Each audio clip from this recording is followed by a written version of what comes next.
Hai, perkenalkan nama saya Eklesia Tandayu, mahasiswa Universitas Samratulangi Manado, jurusan Ilmu Administrasi Bisnis.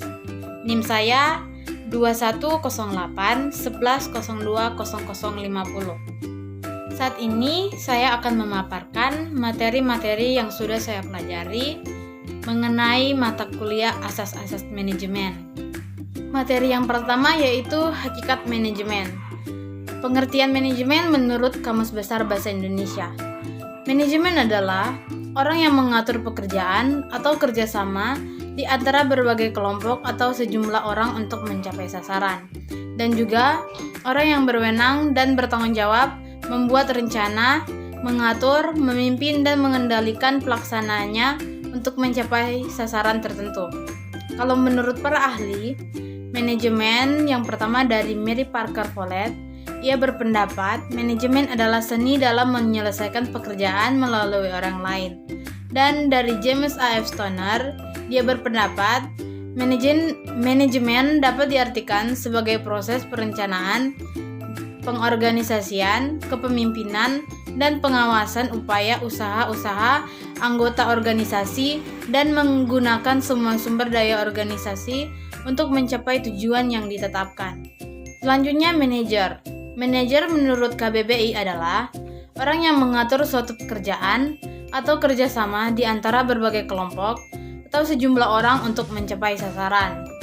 Yang kedua, orang yang berwenang dan bertanggung jawab untuk membuat rencana, mengatur, memimpin, dan mengendalikan pelaksanaannya untuk mencapai sasaran tertentu. Manajer menurut para ahli. Yang pertama dari Robert Tenenbaum. Manajer adalah seseorang yang dapat mengarahkan orang lain dan bertanggung jawab atas pekerjaan tersebut. Yang kedua dari Oxford Liner Pocket Dictionary. Manajer adalah orang yang dapat mengorganisir bisnis, tim olahraga, dan lain-lain. Nah, fungsi manajer. Fungsi manajer secara umum adalah mengatur keseimbangan sebuah manajemen, lalu melakukan perencanaan, mengelola, dan mengawasi kegiatan dalam manajemen. Ditambah lagi, menentukan standar kualitas, mengadakan evaluasi, dan memberikan pengaruh baik kepada karyawan. Selanjutnya, tingkat manajemen. Yang pertama, manajemen tingkat atas atau top level manajemen. Contoh-contoh manajemen tingkat atas adalah presiden direktur, wakil presiden direktur, direktur utama, dan CEO. Yang kedua, manajemen tingkat menengah atau middle level management. Contoh dari para pemegang jabatan pada tingkatan ini adalah General Manager, Regional Manager atau Manager Divisi, dan Factory Manager. Yang ketiga, manajemen tingkat pertama atau First Level Management. Contoh manajer tingkat pertama pada tingkatan ini biasanya contoh jabatannya seperti Department Manager, Supervisor, Foreman, dan sebagainya. Materi yang kedua yaitu perkembangan pemikiran manajemen dan lingkungan manajerial. Perkembangan pemikiran manajemen. Yang pertama, perkembangan pemikiran manajemen klasik. Teori manajemen klasik terbentuk sebagai upaya menemukan cara terbaik untuk manajemen dan mengerjakan pekerjaan. Aliran manajemen klasik atau Classic School of Management terdiri atas dua cabang, yaitu aliran scientific klasik dan aliran administrasi klasik. Yang kedua, perkembangan pemikiran manajemen neoklasik. Pada umumnya, teori atau aliran ini muncul akibat adanya banyak kekurangan dan lemahnya teori klasik. Para tokoh yang mengembangkan teori ini menyatakan bahwa hakikat organisasi adalah kerjasama antar individu dan pengaktualisasiannya. Yang ketiga, perkembangan pemikiran manajemen modern. Teori manajemen modern lebih menekankan pada aliran kuantitatif dan merupakan gabungan dari operation research dan manajemen science. Yang keempat, pemikiran manajemen postmodern. Postmodern manajemen secara sistemik menjelaskan perbedaan antara perilaku organisasi, birokrasi, dan keanggotaan organisasi seperti kemitraan. Birokrasi cenderung mendapat pekerjaan yang lebih kaku dan perilaku defensif karena mereka menggunakan pembeli penjual untuk mengatur hubungan luas hal penyerapan tenaga kerja. Selanjutnya, lingkungan manajerial. Yang pertama, lingkungan internal. Lingkungan internal berasal dari dalam organisasi dan dimensinya langsung memengaruhi kerja seorang manajer. Termasuk ke dalam dimensi ini budaya organisasi, teknologi produksi, struktur organisasi, dan fasilitas fisik. Yang kedua, lingkungan eksternal. Lingkungan eksternal adalah elemen di luar batas organisasi yang punya potensi memengaruhi perilaku organisasi dan manajerialnya. Lingkungan ini terdiri atas dua lapisan, yaitu lingkungan umum atau general environment dan lingkungan tugas atau task environment. Yang ketiga, lingkungan global.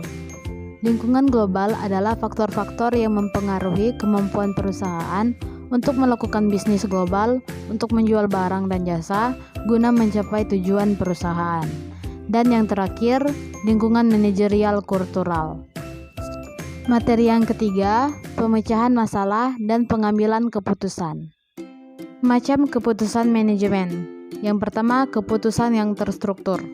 Keputusan yang terstruktur adalah keputusan yang terstruktur atau yang muncul berulang-ulang dan rutin dibuat menurut kebiasaan, aturan, serta prosedur tertulis maupun tidak. Yang kedua, keputusan yang tidak terstruktur. Keputusan yang tidak terprogram apabila keputusan baru pertama kali muncul dan tidak tersusun. Keputusan semacam itu memerlukan penanganan khusus untuk memecahkan masalah karena belum ada pedoman khusus dalam menangani masalah tersebut. Keputusan dan jenjang manajemen. Yang pertama, keputusan berdasarkan tipe persoalan. Dan yang kedua, dipandang dari sudut tipe persoalannya. Berbagai permasalahannya suatu organisasi dapat dibagi atas dua hal, yaitu yang berkaitan dengan masalah internal atau eksternal organisasi. Yang ketiga, sedangkan dari dimensi waktu, suatu persoalan juga dapat dilihat dari dampak rentang waktu berlakunya suatu tindaknya keputusan. Dari sudut ini, keputusan juga dapat dibagi dua hal, yaitu keputusan jangka pendek dan jangka panjang. 4. Keputusan internal jangka pendek. Biasanya menyangkut masalah-masalah yang berkaitan dengan kegiatan rutin atau operasional, seperti pembelian bahan baku, penentuan jadwal produksi.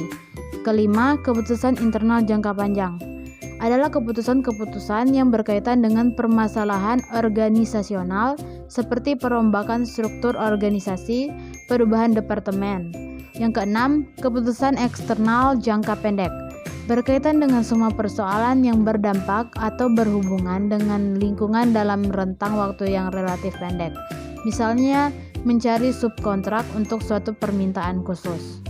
Terakhir, keputusan eksternal jangka panjang berkaitan dengan semua persoalannya yang berdampak atau berhubungan dengan lingkungan dalam rentang waktu yang relatif panjang, seperti merger dengan perusahaan lain. Ini biasanya bersifat strategis. Tahap-tahap pengambilan keputusan.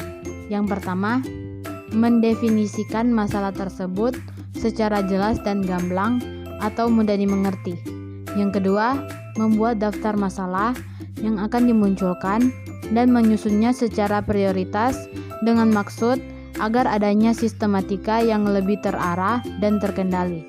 Yang ketiga, melakukan identifikasi dari setiap masalah tersebut dengan tujuan untuk lebih memberikan lembaran secara lebih tajam dan terarah secara lebih spesifik. Yang keempat, memetakan setiap masalah tersebut berdasarkan kelompoknya masing-masing, yang kemudian selanjutnya dibarengi dengan menggunakan model atau alat uji yang akan dipakai. Yang kelima, memastikan kembali bahwa alat uji yang dipergunakan tersebut telah sesuai dengan prinsip-prinsip dan kaidah-kaidah yang berlaku pada umumnya. Tipe-tipe masalah. Yang pertama, masalah sederhana atau simple problem, dan yang kedua, masalah rumit atau complex problem. Materi yang keempat yaitu perencanaan. Pengertian perencanaan atau planning. Perencanaan adalah suatu proses untuk menentukan rencana. Produk dari perencanaan adalah rencana. Perencanaan dan rencana sangat penting karena yang pertama, tanpa perencanaan dan rencana berarti tidak ada tujuan yang ingin dicapai. Yang kedua, tanpa perencanaan dan rencana tidak ada pedoman pelaksanaan sehingga banyak pemborosan. Yang ketiga, rencana adalah dasar pengendalian karena tanpa ada rencana, pengendalian tidak dapat dilakukan. Perencanaan menurut para ahli. Yang pertama, Lewis A. Allen. Perencanaan adalah menentukan serangkaian tindakan untuk mencapai hasil yang diinginkan. Yang kedua dari Billy E. Goetz. Perencanaan adalah pemilihan yang fundamental dan masalah perencanaan timbul jika terdapat alternatif-alternatif. Pentingnya perencanaan. Yang pertama, perencanaan memberikan arahan untuk suatu tindakan atau tujuan. Yang kedua, perencanaan mengurangi resiko ketidakpastian. Yang ketiga, perencanaan mengurangi kegiatan yang tumpang tindih dan boros. Yang keempat, perencanaan mendorong inovasi dan kreativitas. Dan yang terakhir, perencanaan menetapkan standar untuk pengendalian. Dan yang terakhir, jenis perencanaan. Yang pertama, perencanaan berdasarkan ruang lingkup. Dan yang kedua, perencanaan berdasarkan tingkatan. Yang terakhir, perencanaan berdasarkan jangka waktu. Sekian dari video saya, dan terima kasih buat teman-teman semua yang sudah meluangkan waktu untuk melihat video saya. Kiranya video saya ini boleh bermanfaat untuk teman-teman semua. Terima kasih.